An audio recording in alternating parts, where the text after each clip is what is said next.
এই মুহূর্তে আমি দাঁড়িয়ে আছি হাওড়ার সবথেকে বড় রেল মিউজিয়ামে। আজকে আমার গন্তব্য হতে চলেছে ভারতবর্ষের সবথেকে ব্যস্ততম স্টেশন হাওড়া। ইঞ্জিনটা অ্যাকচুয়ালি কিন্তু পাকিস্তানের ইঞ্জিন, আর এইটা ইস্ট ইন্ডিয়া রেলের সবথেকে বড় মিউজিয়াম, আর বলতে পারো বেঙ্গলেরও সবথেকে বিগেস্ট মিউজিয়াম। অলরাইট, তো গরম কিন্তু মারাত্মক আছে, সাথে এখন ঘড়ির কাঁটায় 2:42, আর এই টাইমে আমরা গাড়ি ধরে চলে যাব কিন্তু হাওড়া স্টেশন। আর যেতে যেতে আজকে ফুল ডিটেলস থাকবে, full on fun, full on মজা। চলো, তার আগে যারা আমায় চেনো না বলে রাখি, আমি অমিত, তোমরা দেখছো তো বঙ্গবাদ। চলো আর বেশি দেরি না করে ব্লগটা স্টার্ট করা যায়।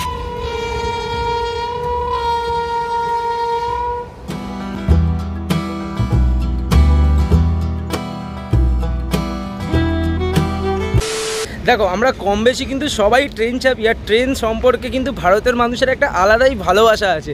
আর সেই ট্রেনের যদি ইতিহাস জানা যায়, মানে আমাদের ইস্ট ইন্ডিয়া রেলের যদি ইতিহাস সম্পর্কে জানা যায়, ব্যাপারটা কতটা মজাদার হতে পারে। অ্যাকচুয়ালি সেই রিজনেই কিন্তু আজকের ভিডিওটা বানানো। এই কারণে তোমাদেরকে একটা ঘোরার জায়গার সন্ধান, প্লাস আমারও ঘোরার রেল সম্পর্কে জানা অ্যান্ড যাবতীয় জিনিস সম্পর্কে তোমাদেরকে জানানোর জন্য আজকের এই ভিডিও।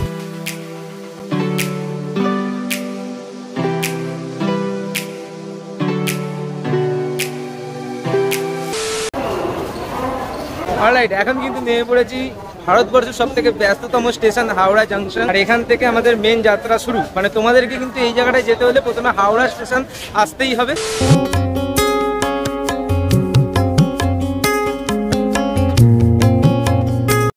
দেখো, লোকেশনের কথা যদি বলি, তোমরা যে প্রান্তেই থাকো না কেন, তোমাদেরকে প্রথমে আসতে হবে হচ্ছে হাওড়া। যদি তোমরা কড লাইনে থাকো কিংবা মেন লাইনে, প্রথমে হাওড়া স্টেশন চলে আসো, সেখান থেকে ফোনে মারবে, মেরে লোকেশনটা পেয়ে যাবে। অ্যান্ড যদি তোমরা শিয়ালদা থেকে আসো, শিয়ালদা স্টেশনে চলে আসো, সেখান থেকে বাস আসে, অটো, রিক্সা, ট্যাক্সি সব কিছু পেয়ে যাবে তোমরা আসার জন্য। যাই হোক, হাওড়া স্টেশন থেকে বেরিয়ে কিন্তু মাত্র 700 মিটার হাঁটলেই কিন্তু সেই জায়গাটা একদম খুবই কাছে, জাস্ট পায়ে হেঁটে চলে যাওয়া যাবে। আমিও তাই এখন পায়ে হেঁটেই কিন্তু সেই দিকে এগোচ্ছি।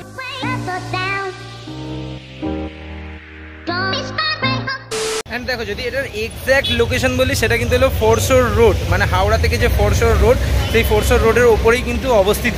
তো চলো, এখন সামনে এসে গেছি, ভেতরে কি ঢুকতে কত কি লাগে না লাগে দেখি, আর তোমাদেরকে সমস্ত ডিটেলস দিতে থাকবো। এই মুহূর্তে কিন্তু আমি দাঁড়িয়ে আছি সেই রেল মিউজিয়ামের সামনে। আর এই হলো তো টিকিট কাউন্টার। এখন দেখা যাক ভেতরে কত টাকা কি টিকিট নেয়।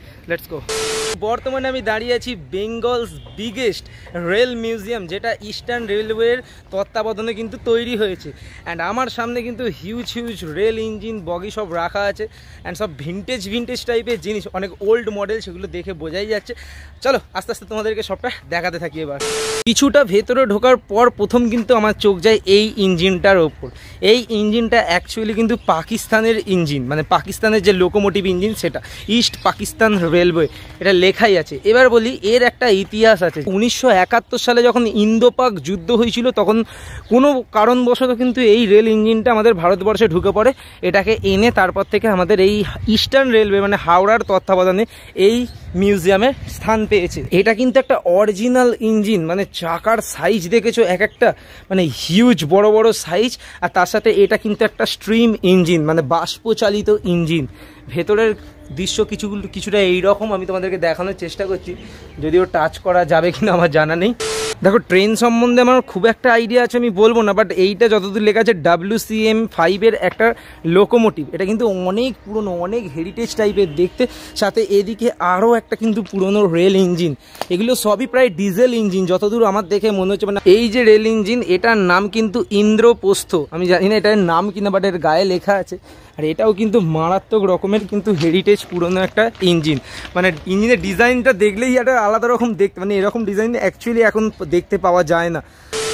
এখন তোমাদের সামনে যে বগিটা রাখা আছে, এই বগিটা কিন্তু 1910 মানে 1910 সালে ইংল্যান্ডে তৈরি বার্মিংহাম রেলওয়ের জন্য কিন্তু এই বগিটা বানানো হয়েছিল। আর এইটা কিন্তু ইন্ডিয়াতে মেবি চালানো হতো, কারণ আমরা জানি যে ইংল্যান্ডের শাসন ছিল ইন্ডিয়াতে, তো এটা হয়তো চালানো হতো। বাকি এই ইঞ্জিনটাও কিন্তু এখানে রাখা আছে। এটা অ্যাকচুয়ালি আগে কাজরাপাড়ায় থাকতো, কাজরাপাড়া থেকে এইখানে ট্রান্সফার করে এখানে রাখার জন্য দেওয়া হয়েছে। এবার বলে রাখি একটু রেল বাসের সম্পর্কে। অনেকে যারা একটু রেল ফেল মানে ট্রেন ফেন নিয়ে দেখো বা রিসার্চ করো, তারা জানবে যে ট্রেন বাস বলেও একটা জিনিস হতো। এটা হলো কিন্তু সেই ট্রেন বাস। এখনও কিন্তু এই ট্রেন বাস আমরা শ্রীলঙ্কাতে চলতে দেখি। শ্রীলঙ্কার রেলওয়েতে এখনও কিন্তু এরকম ধরনের ট্রেন বাস চালানো হয়, যদিও আমাদের ইন্ডিয়া থেকে এটা কিন্তু চিরতরে বিদায় নিয়েছে, আর এখন তার স্থান কিন্তু হাওড়া রেল মিউজিয়ামে।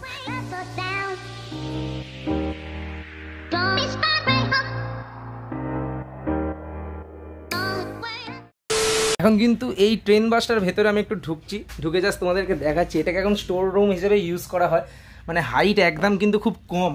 আর এই স্টোর রুমের ভেতরে ঢুকে আমি একটু দেখানোর চেষ্টা করছিলাম, একজন দাদা আছে তার থেকে একটু পারমিশন নিয়েই ঢুকেছি। বাকি এই হলো ট্রেন বাসের ভিতরটা, জাস্ট আলাদা এরকম দেখতে, একটা খুব ছোটোখাটোর মধ্যে। যাই হোক, তো এই মিউজিয়ামটা কিন্তু খুব একটা নতুন নয়, এটা কিন্তু অনেক পুরনো একটা মিউজিয়াম। মানে 2006 সালে, আজ থেকে প্রায় 17 বছর আগে কিন্তু এই মিউজিয়ামটা নির্মিত হয়েছিল। আর ঠিক আমার এই দিকে যে বাষ্পীয় ইঞ্জিনটা দেখছে, এটা হচ্ছে ন্যারো গেজ, মানে যে ছোটো লাইন যেটা বাংলাদেশে এখনও চলে, সেই ন্যারো গেজ লাইনে চলার বাষ্পীয় ইঞ্জিন। ন্যারো গেজ বলতে যেটা বোঝায়, এর রেল ট্র্যাকটা নর্মাল রেল ট্র্যাকের থেকে অনেকটা ছোট হয়। আর এই হলো সেই বাষ্পীয় ইঞ্জিনের ভিতরকার দৃশ্য, মানে আলাদাই দেখতে, এখনকার থেকে সম্পূর্ণ অনেকটাই আলাদা। এখনকার যা ডিজিটাল যুগ, আমাদের ডিজিটাল জিনিসপত্র। আগে তোমাদেরকে দেখিয়েছিলাম ন্যারো গেজের যে স্ট্রিম ইঞ্জিন সেটা, আর এইটা হচ্ছে কিন্তু ব্রড গেজ লাইনের যে স্ট্রিম ইঞ্জিন। এটা কিন্তু বহুত পুরনো, প্রায় 150 বছর আগেকার একটা রেল ইঞ্জিন। এটা কিন্তু ব্রড গেজে চলতো, আর আগে যেটা দেখিয়েছি ব্লু কালারের, ওটা কিন্তু ন্যারো গেজে চলতো। দুটো কিন্তু সম্পূর্ণ আলাদা দেখতে। দেখো, আমি বলবো এখানে এসো, মজা করো, দেখো, দেখার অনেক জিনিস আছে, শেখার অনেক জিনিস আছে। যদি রেল নিয়ে ইন্টারেস্ট থাকে এসো, কিংবা যদি নাও থাকে তাও এসো। এখানে পার্ক আছে, ঘোরো, মজা করো, আনন্দ করো, আর বাড়ি চলে যাও। নোংরা করো না খালি, তাহলেই হবে। এত সুন্দর একটা জায়গা, কারণ মানুষের নেচারে আছে একটু নোংরা করা। বাকি এই হচ্ছে পুরো ডিটেলস। এখানে কিন্তু চারিদিকে পার্কেও ভর্তি, তোমরা কিন্তু পার্কেও ঘুরতে আসতে পারো, গার্লফ্রেন্ড নিয়েও চলে আসতে পারো। সে যাই হোক, সেটা বড় কথা না, কেউ দেখতে পাবে না, এখানে সেরকম কেউ আসে না। Jokes part. বাকি আমি কিন্তু ঘুরে ঘুরে দেখছি, মানে আমি একাই পাগলের মতো ঘুরছি। এইখানে এই যে পাখার মতো যে জিনিসটা দেখছো আমার আঙুলের বরাবর, এইটা কিন্তু আগেকার দিনের ট্রেনের ভেতরে ব্যবহার হতো। মানে প্রথম যখন ইলেকট্রিক লোকোগুলো চালু হয়, তখন কিন্তু এই ধরনের জিনিস বা এই ধরনের আলো, মানে এখন তো টিউব লাইট দেখতে পাই বা এখন আমরা এলইডি লাইট দেখতে পাই ট্রেনের ভেতরে, আগে কিন্তু এই ধরনের লাইটগুলো ট্রেনের ভেতরে থাকতো। মানে এই যে জিনিসগুলো দেখতে পাচ্ছি, এগুলো কিন্তু হলো অ্যাকচুয়ালি সিগন্যালিং যে লাইট। মানে এখনকার সিগন্যালিং লাইট তো অনেক উন্নত, বাট আগে কিন্তু এই ধরনের জিনিস, মানে এগুলো হলো লন্ঠন টাইপের সিগন্যাল, লন্ঠন সিগন্যাল। এটা হলো ডিস্ক টাইপ, এটাও লন্ঠন। বাকি এইগুলোকে কী বলা হচ্ছে, সেমাফোর, এলইডি লাইট। যাই হোক, বিভিন্ন ধরনের কিন্তু আছে। মানে যদি দেখো, এখনকার তুলনায় কিন্তু এগুলো অনেকটাই আলাদা। বাকি এখানে কিন্তু একটা টয় ট্রেনও আছে, তোমরা টয় ট্রেনেও চাপতে পারো। জানি না কত করে দাম, জানার কোনো ইচ্ছাও নেই, কারণ এখানে ভাই এইটুকু পার্কে টয় ট্রেন চাপবে।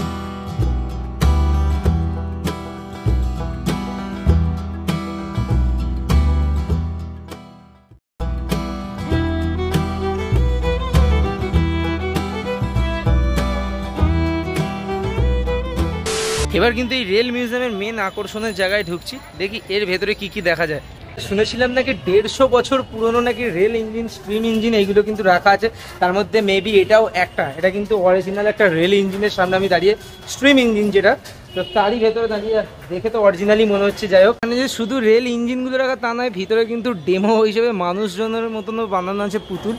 এবার দেখো, এই যে রেল ইঞ্জিনটা, এটা কিন্তু ব্রিটিশ প্রাইভেট লিমিটেডের দ্বারা কিন্তু নির্মিত হয়েছিল। ওখানে লেখা আছে 1996, 18 সেপ্টেম্বরে। আর এটা কিন্তু ব্রড গেজ লাইনের একটা স্ট্রিম ইঞ্জিন, এটা ইউকেতে বানানো হয়েছিল। সম্পূর্ণ বিদেশি মডেলে কিন্তু বানানো এই লোকোমোটিভ ইঞ্জিনটা, এটা ইউকেতে নির্মিত। আর তার সাথে কিন্তু পুরো একদম ভিনটেজ টাইপের কামরা, মানে ইউরোপে যেসব কামরাগুলো আগে ইউজ হতো ঠিক সেরকম। এগুলো খুব প্রিমিয়াম ক্লাস, দেখে ভেতরে কিন্তু দেখলেই বোঝা যাবে খুব প্রিমিয়াম ক্লাস টাইপের বানানো। ভেতরে ভিনটেজ কামরা, সাথে নানান রকমের পিকচার, মানে আলাদাই রকম। যাই হোক, এখন কিন্তু মনে হচ্ছে এখানে সংস্করণের কাজ চলছে, চারিদিকে দেখছি রং টং হচ্ছে।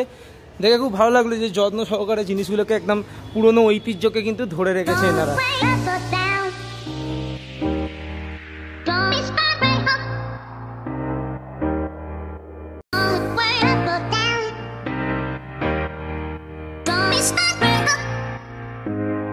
এতক্ষণ ঘোরার পর ফাইনালি এই জায়গাতে এসে পৌঁছেছি। আর এইখানে আসার পর যেটুকু তোমাদেরকে বলার আছে, তোমরা পারলে একবার করে এসে এখানে ঘুরে যেও। মারাত্মক সুন্দর কিন্তু জায়গা, আর তার সাথে আমার তো পুরোপুরি এক্সপ্লোর হয়ে গেছে। তো যদি তোমরা আমাকে ইউটিউব ছাড়া ইনস্টাগ্রামে ফলো করতে চাও তাহলে দা বঙ্গবাজ স্ক্রিনে আসছে বা নিচে ডেসক্রিপশনে লিঙ্ক দেওয়া আছে, তোমরা ঢুকে আমাকে ইনস্টাগ্রামে ফলো করতে পারো। আমার ফেসবুক পেজ দা বঙ্গবাজ, সেখানে তোমরা ফলো করতে পারো, নিচে লিঙ্ক দেওয়া রইলো। বাকি আমার শর্টস চ্যানেল, সেটাকেও ফলো করতে পারো।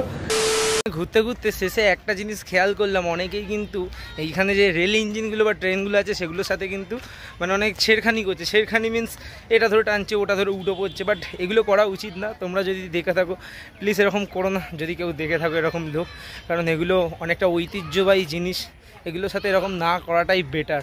পারলে এগুলোকে এড়িয়ে চলতে শেখো, বাট জানি এরপরেও কেউ শুনবে না, আমার অ্যাডভাইস। বাকি এই ছিল আজকের ভিডিও। যদি ভিডিওটা ভালো লেগে থাকে অবশ্যই লাইক, শেয়ার, কমেন্ট, সাবস্ক্রাইব করে দিও। চ্যানেল নতুন হলে সাবস্ক্রাইব করে দিও। দেখা হচ্ছে খুব তাড়াতাড়ি নেক্সট ব্লগে। নেক্সট ব্লগ খুব তাড়াতাড়ি দেওয়ার চেষ্টা করব, আর এরকমই ইউনিকনেস ব্লগ আনার চেষ্টা করব। শুধু তোমরা একটু সাপোর্ট করো, বাকি সব ডিটেলস দেওয়ার চেষ্টা করব। দেখা হচ্ছে খুব তাড়াতাড়ি নেক্সট ব্লগে। Thank you so much for watching. এর পিছন দিকে এই দেখো দোতলা মেল দাঁড়িয়ে। এই দোতলা মেল অনেক আগে চলতো, বাট এই রিসেন্ট কিন্তু এই দোতলা মেলটা আমাদের এই কড লাইন দিয়ে আগে যেতে এখন আর দেখতে পাই না। বাকি এই হলো সম্পূর্ণ কিন্তু 3টে ইঞ্জিন, মানে এটা ভারতের, বাট এটা কিন্তু পাকিস্তানের।